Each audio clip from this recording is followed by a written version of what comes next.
असं म्हणतात की विषारी जनावर चावल्यानंतर आपल्या जिभेचं सेन्सेशन जातं, म्हणजे संवेदना नष्ट होतात असं म्हणतात.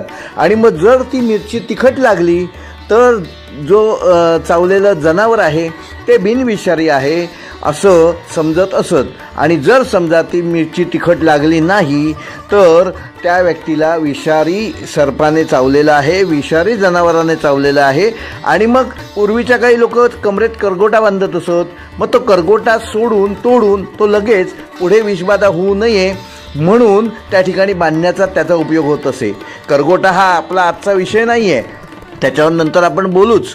परंतु करगोट्याचा असाही एक उपयोग त्यावेळेचे लोक करत असत की जेणेकरून पुढे विषबाधा पुढच्या अवयवांना होणार नाही. आणि समजा वैद्यांचे उपचार लगेच नाही मिळाले तर निदान हाताला बोटाला वगैरे चावलं असेल तर ते बोट किंवा हाताचा काही भाग नष्ट होईल, परंतु पुढचं शरीर वाचेल आणि त्या व्यक्तीला देखील आरोग्य मिळेल.